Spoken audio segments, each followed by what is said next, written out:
Bakıda Əmək və Əhalinin Sosial Müdafiəsi Nazirliyinin tabeliyində Dövlət Məşğulluq Agentliyi tərəfindən həyata keçirilən Peşə Fest 2025-in yekun tədbiri keçirilib. Bakı Kristal Hall'da Peşə Öyrən, Gələcəyini Qur devizi ilə keçirilən tədbirin məqsədi gənclərin və şagirdlərin peşə seçiminə dəstək olmaq, onların karyer istiqamətində doğru addım atmalarına təmin etmək olub. Tədbirdə Əmək və Əhalinin Sosial Müdafiəsi Naziri Anar Əliyev, Dövlət İmtahan Mərkəzinin İdarə Heyətinin sədri Məlikə Abbaszadə, Milli Məclisin Əmək və Sosial Siyasət Komitəsinin sədri Musa Quliyev, Gənclər və İdman Nazirinin müavini Indira Hacıyeva, İqtisadi İslahatların Təhlili və Kommunikasiya Mərkəzinin icraçı direktoru Vüsal Qasımlı, Dövlət Məşğulluq Agentliyinin İdarə Heyətinin sədri Sadiq Əliyev, təhsil müəssisələrindən rəhbər şəxslər, yeniyetmə və gənclər iştirak ediblər. Anar Əliyev 2022-ci ildən bəri təşkil olunan Peşələr Festivalının gənclərin düzgün peşə seçiminə və əmək bazarına hazırlığı daxil olmalarına dəstək məqsədi daşıdığını diqqətə çatdırıb.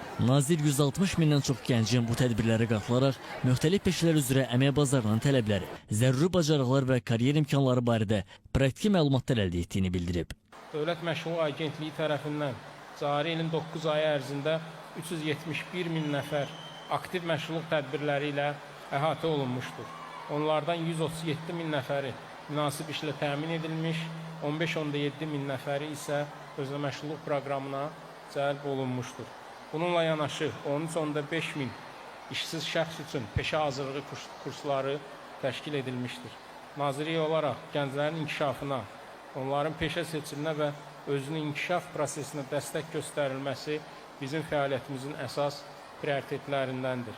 Bu məqsədlə cari ildə 205 min nəfərə peşə ünumi məsləhəti xidməti göstərilmişdir. İşğaldan azad edilən ərazilərə köçürülən sakinlərin məşğulluğunun təminatı işləri də qeyd edilib. Onlardan iqtisadi fəal olanların 6108 nəfərinin məşğulluğunun təmin edildiyi bildirilib. Digər çıxışçılar gənclər üçün düzgün peşə seçiminin vacibliyini, Peşə Festin bu baxımdan əhəmiyyətli dəstək rol oynadığını qeyd ediblər. Onlar gənclərin müasir əmək bazarının tələbləri, aktual peşələr üzrə zəruri bacarıqlar və karyer imkanlarına dair praktiki məlumatları yiyələnməsində, öz maraq və bacarıqlarını aşkara çıxarmalarında bu interaktiv layihənin önəmindən bəhs ediblər.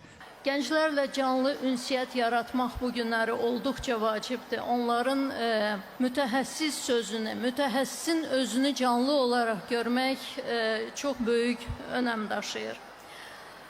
Qısa zaman kəsiyində biz, yəni Əmək Nazirliyi həm ölkədə olan mənzərəni, gənclərin maraqlarını, onların bacarıqlarını qeyri-formal üsulla qiymətləndirə bilir, müəyyən edə bilir. İstər istehsalatda, istər idarə etmədə, istər xidmət sahəsində süni intellektin ortaya çıxması bir çox peşələrin yavaş-yavaş sıradan çıxmasına və bir çox yeni peşələrin ortaya gəlməsinə səbəb olacaqdır. Bu mənada yeni peşələrin öyrənilməsi, daha doğrusu gələcəyə yönəlik peşə seçiminin edilməsi üçün belə festivalların, belə tədbirlərin keçirilməsinin böyük əhəmiyyəti vardır. Bir statistikanı mən sizə qeyd etmək istəyirəm. 24-cü ildə Azərbaycanda peşə təhsilinə qəbul olanların sayı 26 min nəfərə çatıb. Bu ondan əvvəlki illə müqayisədə 17% çoxdur. Eyni zamanda peşə təhsili müəssisələrini bitirənlərin sayı isə 15 minə çatmışdır ki, bu da özündən əvvəlki dövrdən müqayisədə daha yüksək bir rəqəmdir. Biz 4-cü sənaye inqilabının əstanasındayıq.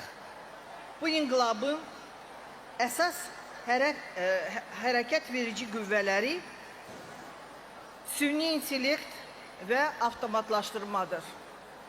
Böyük məlumatlar, big data, ağıllı sistemlər, biz burada robotları da görürük. Bu artıq gələcək deyil.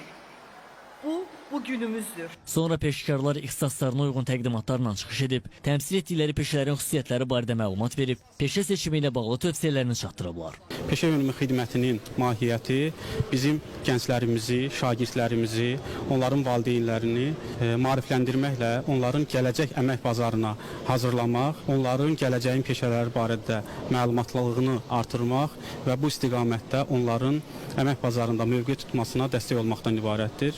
Bizim bilgi robotumuzdur. Hədəf sistem liseylərində müəllim kimi fəaliyyət göstərir, şagirdlərin suallarını cavablandırır, dərs prosesini normal şəkildə idarə edir. Daha çox sual verirlər ki, gələcəkdə süni intellekt bu sahəni belə deyim, kölgədə qoyacaq və s. Mən də onlara açıqlama verirəm ki, yəni gələcəkdə süni intellektdən 3D-nin birləşməsi yeni peşələr yaranacaq. Yəni bu sahə yox olmayacaq, əksinə başqa formada inkişaf eləyəcək. Peşəmiz ənənələrdən olaraq, nənələrdən, babalardan qalma yeni nəslə çatdırmaqdır. Yeni nəsil də bunu daha diplomla oxumaq, 9-dan çıxıb məsəl üçün 3 il oxusaq, diplomla təmin olunur, sonradan işlə təmin olunur. 11-ci sinifi bitirənləri isə 1 il oxuyub, diplomla tərtib olunur. Gördüyümüz robotit müxtəlif funksiyalara malikdir. İnkişaf etmiş ölkələrdə, misal olaraq Çin'də, Amerikada bu kimi ölkələrdə artıq bu kimi robotlardan axtarış xilas etmədə, yanğın söndürmədə, xüsusi riskli əməliyyatlarda istifadə olunur. Gələcəkdə bu robotların daha da inkişaf etməsi planlaşdırılır. Acilio salam.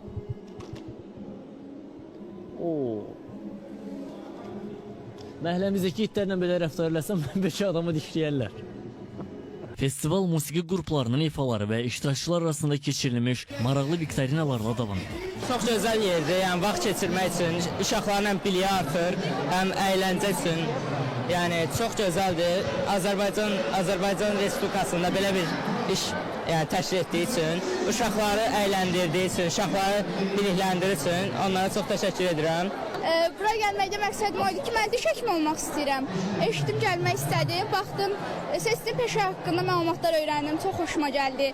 Fərqli təamlar daddıq, maraqlı oldu, xoşuma gəldi.